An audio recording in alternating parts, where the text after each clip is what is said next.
Hello friends, welcome to my channel. So what we are going to discuss in this video are some stocks which are trading very near or rather at its support level.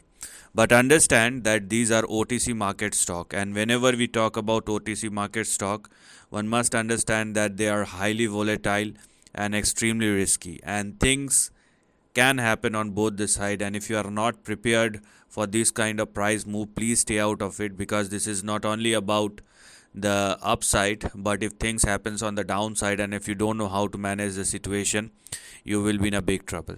So let's discuss a stock one after one. So first about Gtii.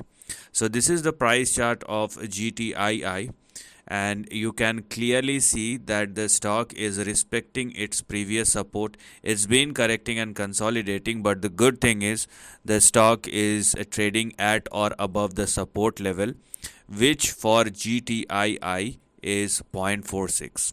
Now it's not like because the stock is sustaining or trading at or above Gtii, you will see an upside. Basically, for an upside to start, the stock must surpass and sustain above AVR 0.79, because it was your previous resistance, and until and unless the stock crossed 0.79 or more and sustain above that, you cannot go for any further up move. Now, this is a two-way situation for Gtii. Why? Because if the stock, for the time being, it is trading very near or at its support, but let's say if Gtii started trading below 0.46 or less, the stock will again move lower and it will probably move towards 0.067. So that's one scenario which one must be aware of, because if it falls below 0.046, you will see further downside. And if you want to go for an upside, you have to wait for the stock to surpass and sustain above 0.79. If that happens, what you can expect thereafter are 4.68 or $8, and beyond 8.3 or more, you will see further upside. So this trading bounce back that one can expect is only after 0.79, and trading at support does not only mean an upside, it also means that if Gtii unable to trade and sustain above 0.46 or more, then you will also see a downside. The next stock on the list will be Nlst, and this is one of those stocks where people take lots of interest, but now it's fall under a consolidation. Obviously, you can clearly see that swings even inside the consolidation or even in between a range are quite big. And if you are looking at the overall price chart, it is basically a range. Okay, this is the range in between which the stock is trading, but the moves are so sharp, it feels painful whenever the stock moves lower. So for Nlst, it's been continue to trade and respect its support level, which in this case are 1.13, and we have 0.91.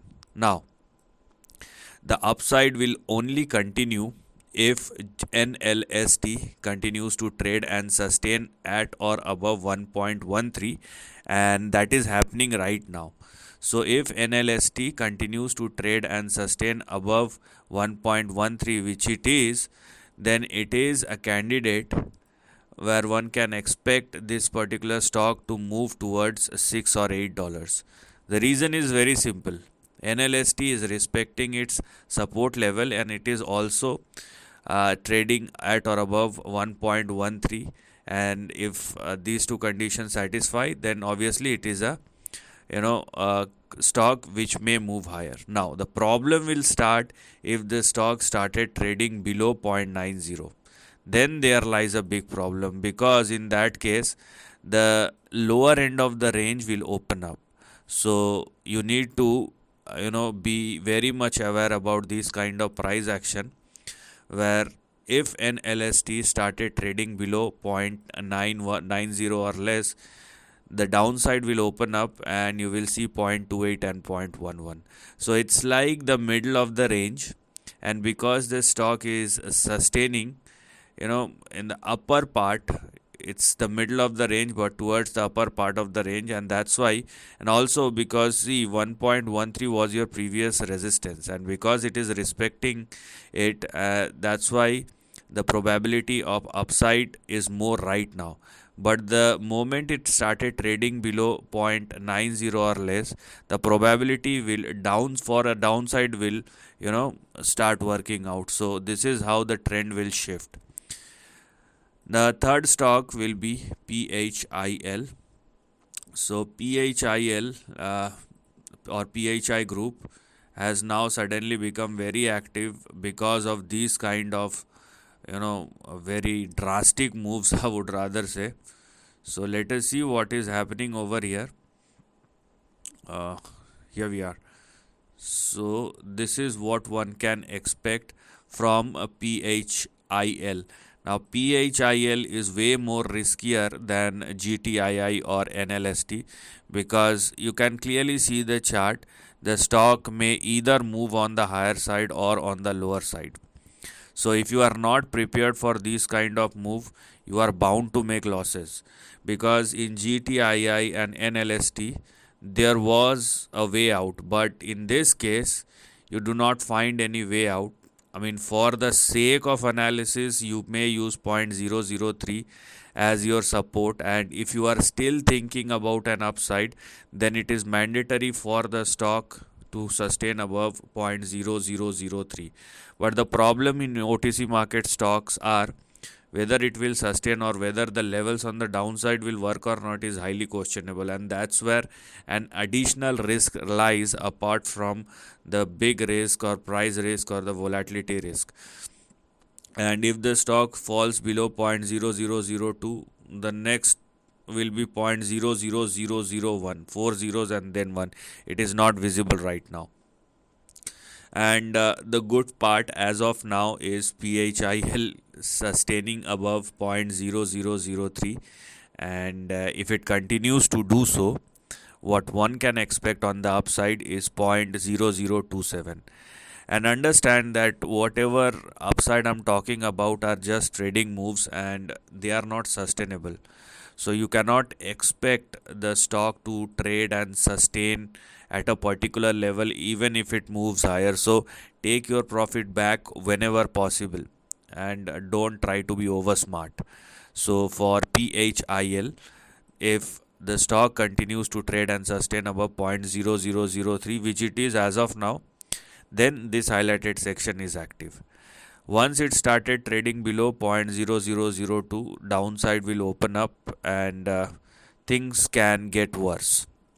Last but not the least, Hmbl. This is one of those stocks uh, where people put lots of volume because obviously the price, and there is a history behind it. There is literally a history behind it. It was one of those stocks when moved higher quite sharply on the upside, which we can clearly see on your screen. So the stock quite moved higher quite sharply and made a move.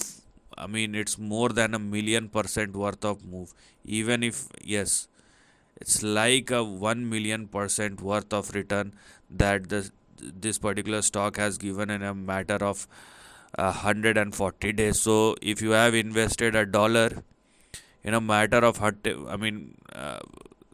technically speaking, the stock has given you a return of nearly $1,000,000. So I mean, this has a history, and that history is very fresh. So when we do look at Hmbl, it has already lost each and everything that it has given from the lows of 2020 and now trading at its previous support from where the journey has started. So for Hmbl, this may be the current position, may be a situation from where the stock can swing higher. But if the stock started trading below 0.00072, which is your support and stop loss, the downside will open up, and that's the biggest risk. So think before you act. So this is the final resort. Once the stock started trading below 0.00072, you will see a downside. Also, as I told you, that the levels, I mean, whether they will work or not, and more specifically on the downside, that's another risk. So the stock is exactly trading at its support level, or the level which you may consider as a support and stop loss. So for HMBL, it is mandatory for the stock to keep on trading and sustaining above or both above 0.00072 and 0.00084, and in that situation you may see a bounce back. I mean, how far it will go, we will just wait and observe, but for the sake of understanding, we can use 0.023 as far as the immediate target is concerned. But whether that will work out or not, or how it will shape up, that's a highly questionable thing. So you can clearly see the moves, how volatile they are, and obviously people want, some action, and these are all action packed stocks. But the problem is they are very risky as well, and if you are not comfortable with these kind of risk, you better stay out of it. So this is the end of the video. Thanks for watching.